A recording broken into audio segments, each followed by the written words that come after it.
Stephen, Maria, thank you so much for joining me today. Oh, thanks Thank you for for having us. having I'm us. very, very happy to be with you. Not the most pleasant topic we're going to talk about, Yes. and I say that kind of I use comedy sometimes to mask negative feelings. I have an 11-year-old girl, Yeah. so dealing with things like that with her iPad, and even having a conversation already about having a phone in the future and what that means, what kind of access that means. And watching this, it cuts deep. And of course, we're talking about Sextortion, the hidden pandemic, which is your new documentary. Tell us a little bit about it. Sure, it's a documentary that's an investigation into the world of online grooming and sextortion, specifically children. We had unrestricted access to Daniel Harris' case, who sextorted over 300 girls around the world. Department of Justice and Homeland Security opened the case for us. So everything you see in the film is true crime, real life, real stories. And then film ends on a surprisingly positive note, but I won't reveal you how it ends. Well, how long did the process take to make this film? Because you guys must have gone through, I mean, like countless days, weeks, months of just deep dived in documents and just accounts and interviews. Can you talk a little bit about that? Yeah. I mean, 2 years ago, I don't even think I knew what sextortion was. So it's been, a really crazy process. And then, of course, as soon as we decided to make the film, it was spring of 2020, and we thought, hey, what could go wrong? Let's go ahead and make this movie. And then, of course, everything goes sideways and the global pandemic hit. And, we were shutting down entire buildings to do an interview with one person. Yeah. The Producers Guild, was giving us best practices throughout the process, but we had to be crazy careful, and trying to make a movie. It was already a difficult subject.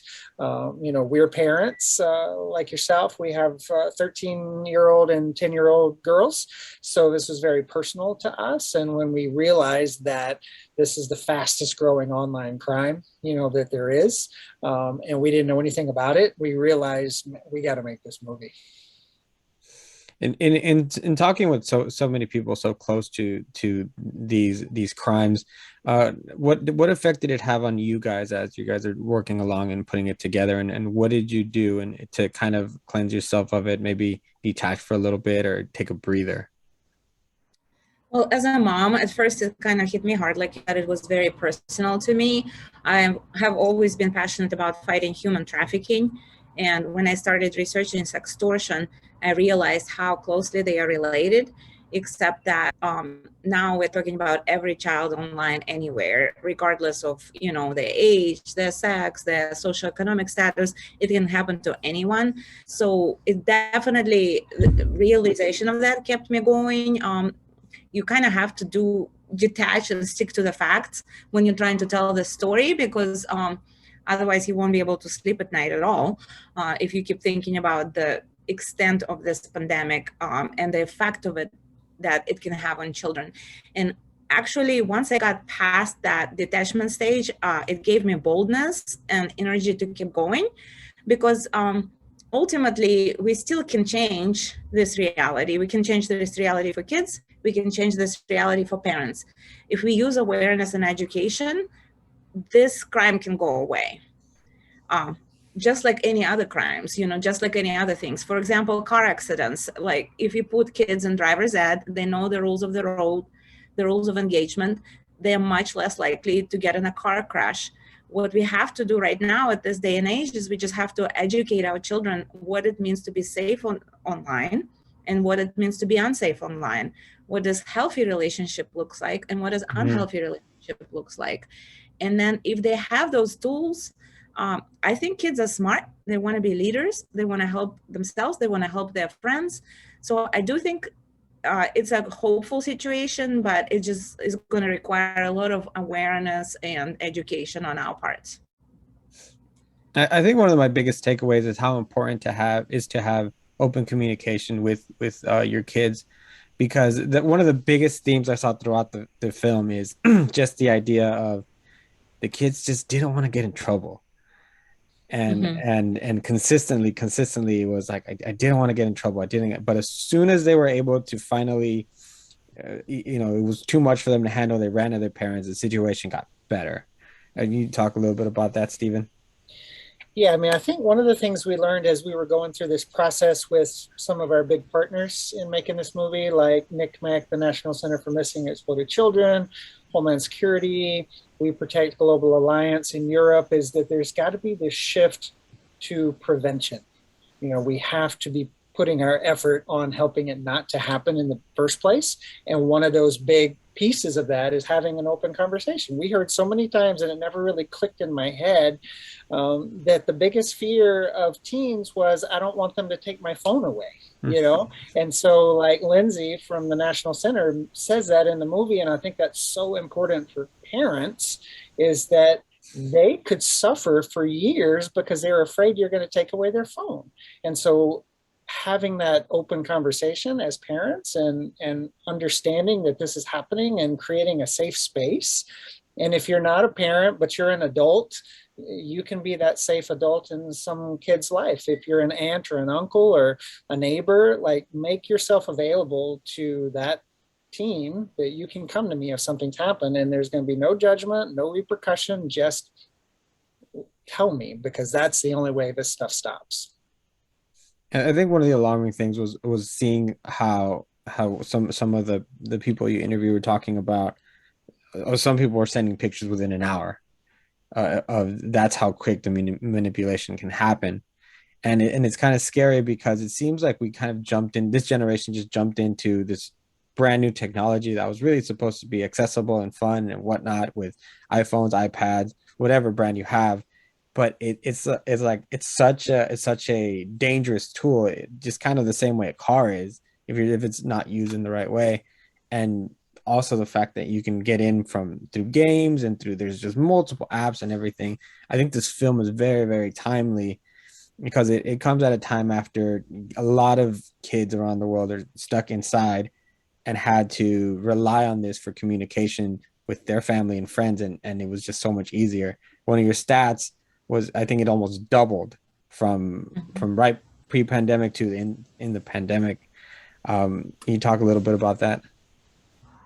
Yes, definitely. The numbers are staggering. I mean, in 2019, cyber tip line, which is the tip line for National Center for Missing and Exploited Children, when people can report this crime, they had 16 million reports. In 2020, it was 21 million, and it jumped to 29 million in 2021. The numbers are just mind-blowing, absolutely mind-blowing. I think the children are, when they're stuck inside, they're lonely, and all of us humans, right, long for communication, long to be accepted, long to be loved. And as Opal Singleton says in our film, definitely sextortion is a crime of psychology based on our need and want to be loved. So we need to be aware of it as parents, as educators, as adults in these kids' lives. They want to be accepted, they want to be loved, they want to be heard. Mm-hmm. And using a device as a digital babysitter could lead to this crime very easily, because kids are also naive and they're open to the world and they want to see the best in people. Yeah. They become cynics way later in life, like our age, but when they're 12, they see the best in people and they take people at their word. So we have to educate them. We also have to love them. And I think this idea of getting in trouble is the fear that, well, they're going to judge me and they won't understand why I did this. I think we have to put our judgment aside and just, start with love and acceptance and understanding, and then we can really have that open communication with the kids in our lives. I can tell you from first experience that is a very difficult conversation to have, because when you just when you find out somebody's your child is doing something like that, even if it just, whatever level they got to was innocent, your first reaction as a parent is really rage and how can you do this. But I think it's so important to take a moment, even not address the situation, for give it a couple of hours and let yourself cool down.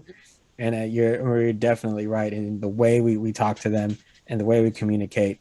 It is super important to know that we are their partners, their allies, and we are there to help them.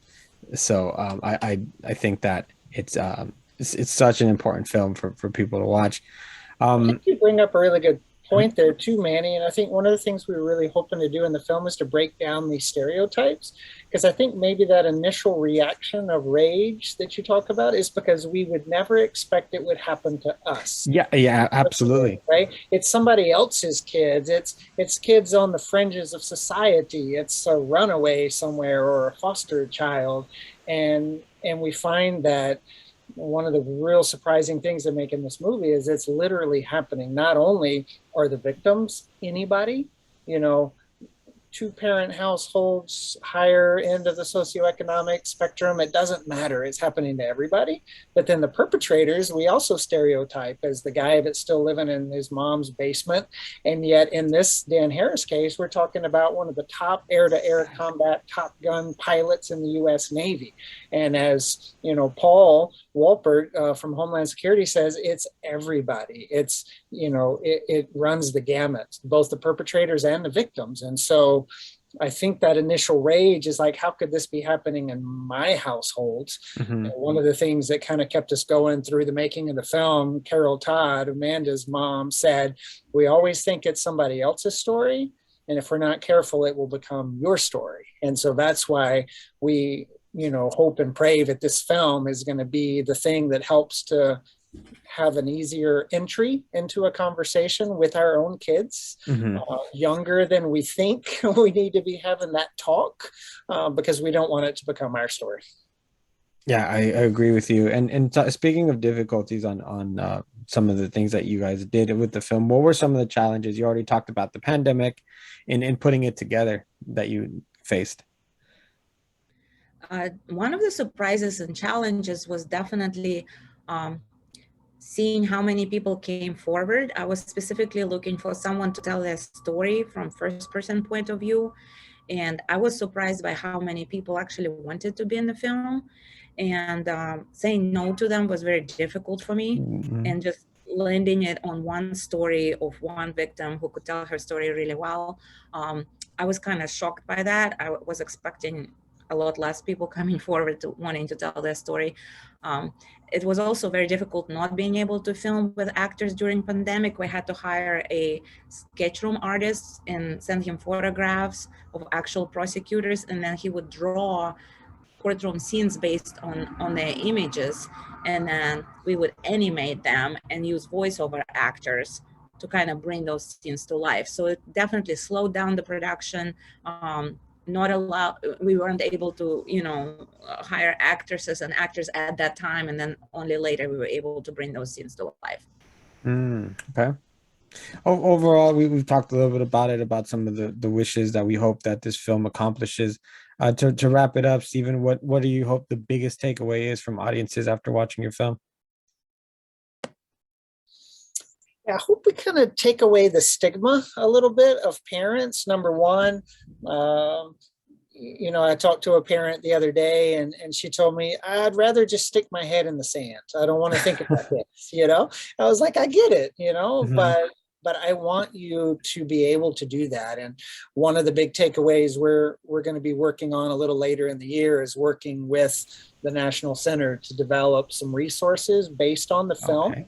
That we're going to make available for educators and religious organizations and civic organizations, for you to have little small snippets of modules with discussion guides that go along with it, because it's hard to bring the subject up, like you said, to your kids. So we want to create resources that will be available on the NetSmarts program through the National Center to actually start these conversations with kids and make it easier to say, hey, you know, what does a safe relationship look like? And make it easier for parents, because it's tough to have that talk.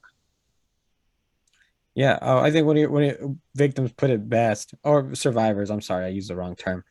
One of the survivors put it best when she said, it's a difficult thing to talk about because we hate our parents at that age because they smother us so much. So being able to provide the correct resources is very important in order to open those channels of communication so that we see less of this in the future. Anything else did you want to add, Maria, to that final question I had? Just to know that we have a website for the film, sextortionfilm.com. And starting next week, we've developed a discussion guide for the entire film. It's going to be available as a free download.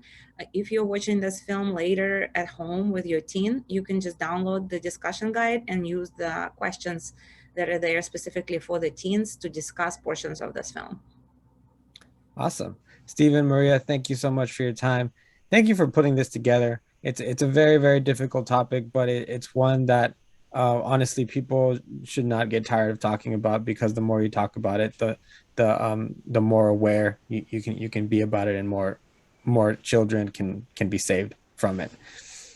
Absolutely. Thank you for having us. All right. Thank you. It was really nice to meet you both, and I hope you guys have a good one, and congratulations on being part of the film festival.